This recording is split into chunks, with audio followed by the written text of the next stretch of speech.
내 아버지 그 품 안에서 내 영혼은 안전합니다. 주 손길로 내 삶을 안으시니 그 평강이 나를 덮습니다. 나 비록 넘어지며 흔들리지만 주 내 안에 거하며 나를 붙드시니 내 생각을 주께로 돌리고 주시는 평강의 옷을 입습니다. 주 약속 안에서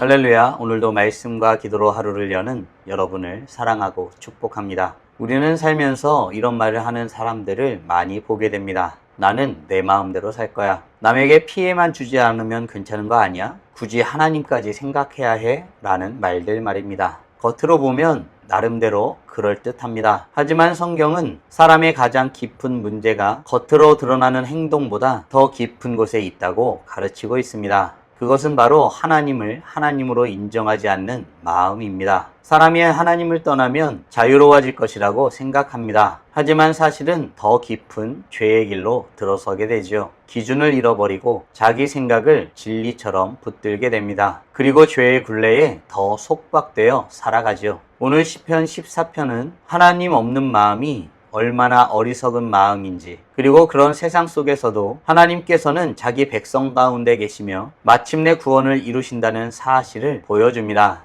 함께 묵상 하나님 말씀은 시편 14편 1절로 7절까지입니다. 말씀 듣고 묵상 나눔하겠습니다. 어리석은 자는 그의 마음에 이르기를 하나님이 없다 하는도다. 그들은 부패하고 그 행실이 가증하니 선을 행하는 자가 없도다.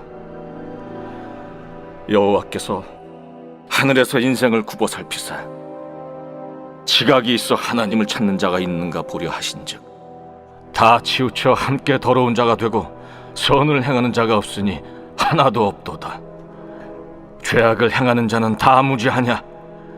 그들이 떡 먹듯이 내 백성을 먹으면서 여호와를 부르지 아니하는도다. 그러나 거기서 그들은 두려워하고 두려워하였으니 하나님이 의인의 세대에 계심이로다. 너희가 가난한 자의 계획을 부끄럽게 하나 오직 여호와는 그의 피난처가 되시도다. 이스라엘의 구원이 시온에서 나오기를 원하도다. 여호와께서 그의 백성을 포로된 곳에서 돌이키실 때 야곱이 즐거워하고 이스라엘이 기뻐하리로다.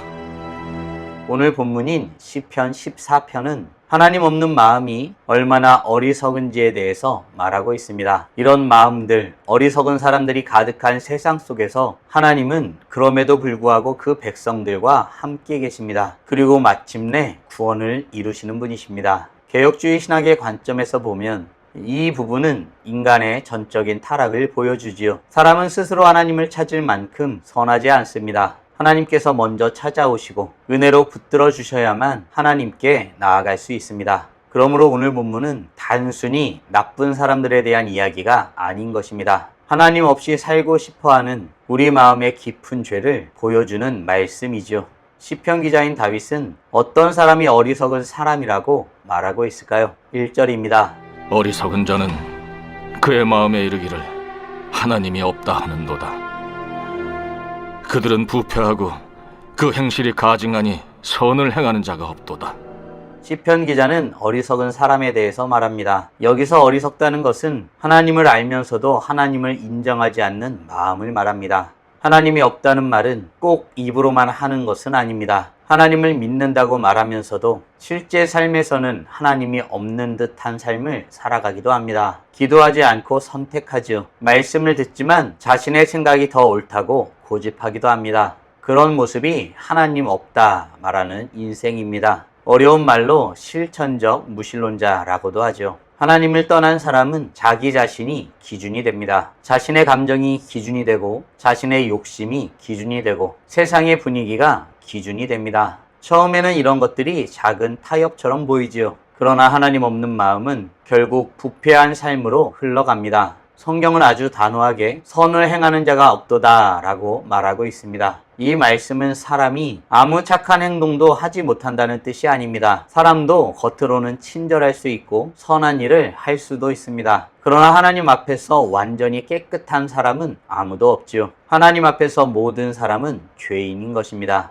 그래서 우리에게 필요한 것은 자기 자랑이 아닙니다. 오직 하나님의 은혜가 필요합니다. 사랑하는 성도 여러분, 나는 오늘 하나님을 인정하며 살아가고 있나요? 아니면 입술로는 하나님을 말하지만 실제 삶은 내 마음대로 움직이고 있지는 않나요? 신앙은 하나님을 내 삶의 한 부분으로 모시는 것이 아닙니다. 하나님이 내 삶의 전부이고 주인 되심을 고백하는 것입니다. 바라기는 하나님의 살아계심과 우리 삶의 주인 되심을 고백하며 주님 앞에 나아가는 복된 하나님의 자녀들 되길 간절히 소원합니다. 하나님은 하늘에서 인생을 굽어 살피십니다. 하나님을 찾는 자가 있는가 보려 하시는 것이죠. 하지만 세상에는 선을 행하는 자가 없습니다. 그들은 여호와를 부르지 않습니다. 시편 기자인 다윗은 하나님이 어디에 계신다고 말하고 있을까요? 5절입니다. 그러나 거기서 그들은 두려워하고 두려워하였으니 하나님이 의인의 세대에 계심이로다.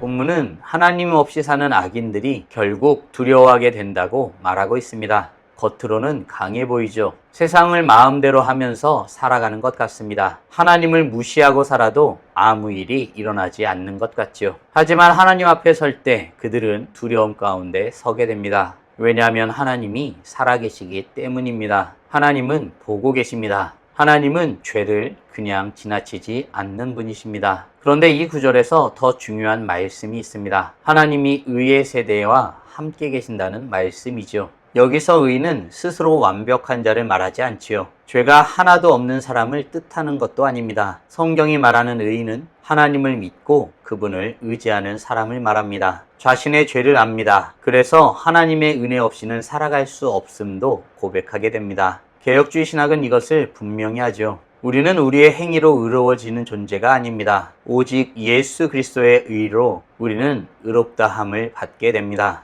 그러므로 의인의 세대는 자기 의를 자랑하는 사람들을 말하지 않습니다. 하나님의 은혜로 살아가는 사람들을 말합니다. 세상 사람들 눈에는 이들의 모습이 약해 보일 수 있습니다. 기도하는 사람을 보며 답답하다라고 말하기도 하죠. 말씀대로 살려는 사람을 보며 손해를 본다고 말하기도 합니다. 정직하게 사는 사람들을 보고선 미련하다고 평가하기도 합니다. 그런데 아십니까? 하나님은 그렇게 주님을 의지하고 주님의 뜻 가운데 살아가는 사람들 가운데 함께 계십니다. 사랑하는 성도 여러분, 오늘 내가 속한 자리는 어디인가요? 하나님의 은혜를 구하며 주님을 의지하여 살아가고 있나요? 하나님은 자기 백성들을 잊지 않으십니다. 하나님은 의인들 가운데 함께 하시죠. 이것이 우리의 위로입니다. 바라기는 하나님이 의인의 세계에 함께 계심을 믿고 주님을 의지하며 살아가는 복된 하나님의 자녀들 되길 간절히 소원합니다. 여호와 하나님은 가난한 자의 피난처가 되시는 분이십니다. 이어서 다윗이 고백하는 하나님은 어떤 분이실까요? 7절입니다.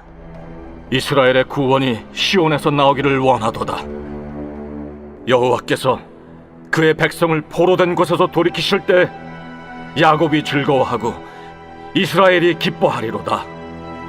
다윗은 마지막으로 구원의 소망을 노래하죠. 사람은 부패했습니다. 선을 행하는 자가 아무도 없습니다. 악인은 가난한 자를 삼키고 하나님을 부르지 않습니다. 하지만 다윗은 하나님의 구원을 노래하죠. 시온은 하나님께서 자기 백성 가운데 임재하시는 장소를 상징합니다. 다시 말해 구원은 사람에게서 나오는 것이 아닙니다. 세상의 힘에서 나오지 않지요. 구원은 하나님께로부터 옵니다. 이 말씀은 궁극적으로 예수 그리스도 안에서 완성되죠. 그러므로 우리의 소망은 우리 자신에 있지 않습니다. 우리의 소망은 예수 그리스도께 있습니다. 하나님께서 그 백성들을 돌이키실 때 야곱이 즐거워하고 이스라엘이 기뻐한다고 말씀하십니다. 사랑하는 성도 여러분, 오늘 우리는 하나님 없는 마음이 얼마나 어리석은지에 대해서 노래한 다윗의 시를 묵상하였습니다. 다음 질문들을 통해 말씀을 정리하고 더 깊게 묵상해 보기 원합니다. 나는 하나님 없이도 살 수 있다고 생각하고 있진 않나요?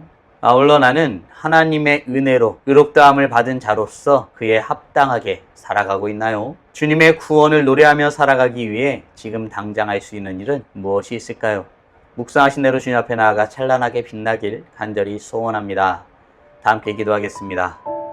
살아계신 하나님 감사합니다. 오늘도 우리에게 복된 날 허락하여 주시고 주의 말씀으로 하나님이 어떤 분이신지 무엇을 원하시는지 우리가 어떤 존재이고 어떻게 살아야 하는지 깨닫고 고백하게 하심에 감사드립니다. 우리는 부족하여 이 세상에는 하나님이 없다라고 말하는 수많은 사람들이 있습니다. 그러나 성경은 그 자들을 보며 어리석은 자라고 말하지요. 하나님이 없는 삶, 하나님을 믿지 않는 삶, 하나님의 뜻을 기준 삼지 않는 삶, 그 모든 삶이 참으로 어리석은 삶임을 말씀을 통해서 확인하게 됩니다. 그들은 강한 듯하나 강하지 아니하고 모든 것을 얻은 것 같으나 실상 모든 것을 잃은 자들임을 다시 한번 확인하며 주님 앞에 고백하게 됩니다. 그 가운데서 주님은 의인들의 세계에 함께 하시고 의인들과 함께 하심으로 결국 그들을 구원하신다 말씀하셨사오니 우리가 주님의 은혜를 받은 자로서 주의 은혜 없이는 살아갈 수 없다고 고백한 자로서 그리하여 주님만을 의지하며 살아가는 이로써 주님께서 말씀하신 의인으로서 주님과 함께 살아가고 주님께서 베푸신 구원을 누리며 살아가는 하나님의 자녀들 될 수 있도록 은혜 내려 주시옵소서. 오늘도 더욱 주님을 의지하는 모습으로 주님 앞에 서길 간절히 소원합니다. 이로써 찬란하게 빛나는 우리 모두가 되게 하여 주시고 오늘도 주님과 함께 살고 이웃과 함께 살아 우리의 삶을 통하여 영광 돌리게 하여 주시옵소서. 이 모든 말씀 우리 주 예수 그리스도의 이름으로 기도드리옵나이다. 아멘.